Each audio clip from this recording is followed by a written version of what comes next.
자, 학생 여러분 반갑습니다. 여러분의 경제학 길잡이, 경제학장 박사입니다.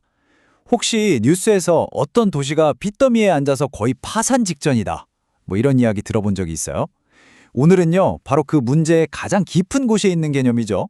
연성 예산 제약에 대해서 한번 쉽고 재밌게 파헤쳐보는 시간을 갖겠습니다. 자, 본격적으로 시작하기 전에 우리 한번 상상해 볼까요?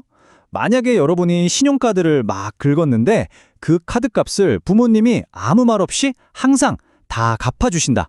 어떨 것 같아요? 아마 이 정도는 괜찮겠지? 하면서 평소보다 씀씀이가 좀 더 커지지 않을까요? 아, 거기 학생 아주 좋은 지적이에요. 맞아요. 연성 예산 제약이라니 무슨 말인지 이름만 들어서는 감이 잘 안 오죠. 되게 딱딱하고 어려워 보이잖아요. 근데 전혀 걱정할 필요 없습니다. 왜냐? 방금 우리가 상상했던 그거, 에이, 누가 갚아주겠지? 하는 바로 그 상황이 이 개념의 핵심이거든요. 자, 교과서적인 정의는 이렇습니다. 연성 예산 제약을 아주 쉽게 풀어보면 이런 거예요. 어떤 경제 주체가 돈 문제로 어려움에 처했을 때 괜찮아, 어차피 중앙정부나 누가 와서 도와줄 거야 라고 기대하는 바로 그 상황. 예산이 딱 정해져서 꼼짝 못하는 게 아니라 고무줄처럼 쭉쭉 늘어날 수 있는 아주 말랑말랑한 예산이라고 생각하면 쉽습니다. 이 개념은 헝가리의 경제학자 야노시 코로나이라는 분이 옛날 사회주의 국가들이 왜 이렇게 비효율적일까, 이걸 분석하면서 처음 이야기했어요. 여기 표를 한번 보실까요? 차이가 그냥 한눈에 확 들어오죠. 우리 대부분은요, 이 왼쪽에 있는 경성 예산의 세계에 살고 있습니다. 아주 단단한 예산이죠.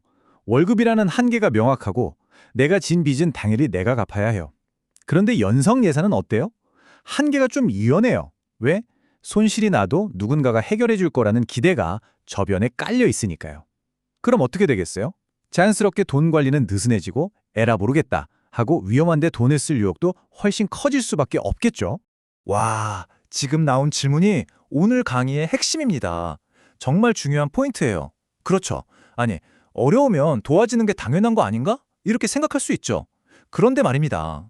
바로 그 도와주겠지라는 기대가 생각지도 못한 아주 심각한 문제들을 만들어낸다는 겁니다. 자, 지금부터 그게 뭔지 한번 제대로 들여다보죠.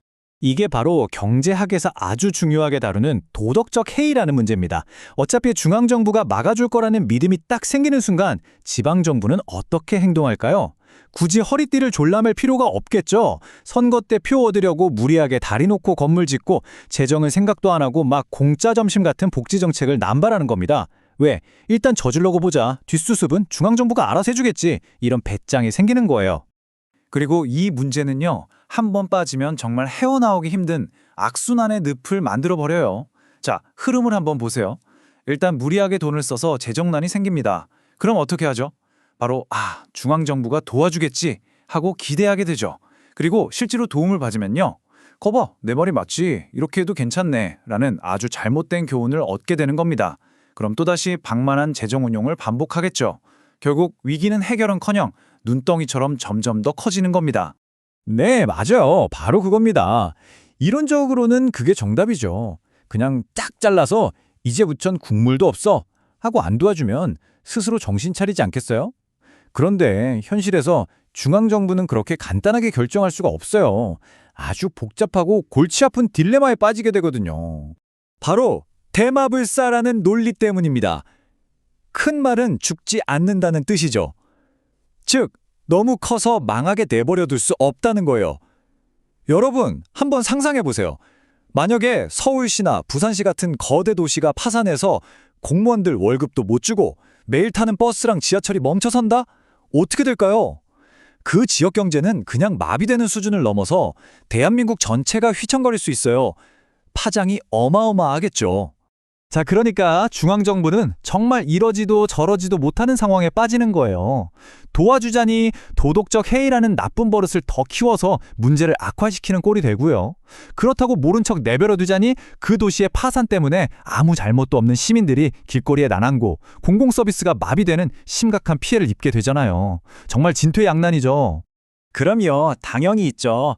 우리 경제학자들이 이 지긋지긋한 악순환의 고리를 끊어내려고 정말 많은 해법을 고민해왔습니다. 자, 이제부터 이 고질적인 문제를 해결할 수 있는 두 가지 큰 길을 한번 같이 걸어가 보겠습니다. 해결책은 크게 두 갈래로 나눌 수 있어요.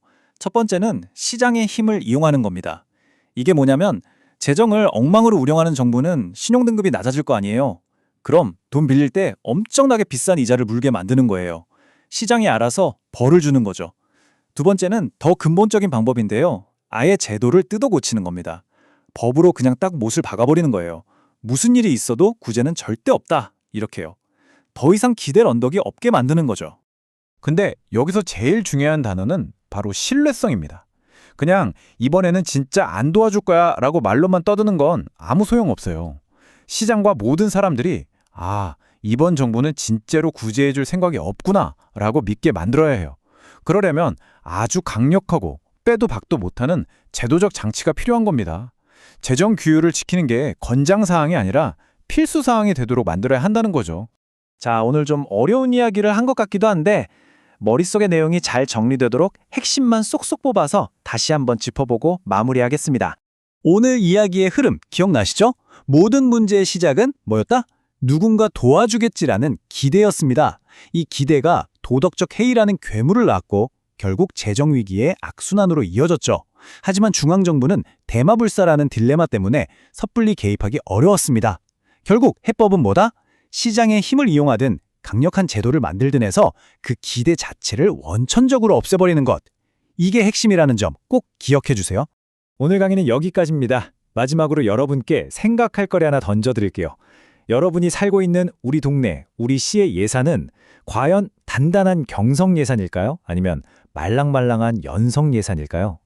우리 동네가 꼭 필요하지도 않은데 큰 건물을 짓고 있지는 않은지, 선심성 축제를 너무 많이 여는 건 아닌지, 어떤 신호들을 보면 그걸 판단할 수 있을지 한번 주변을 둘러보면서 고민해보는 것도 아주 좋은 공부가 될 겁니다. 자, 모두 수고 많으셨습니다.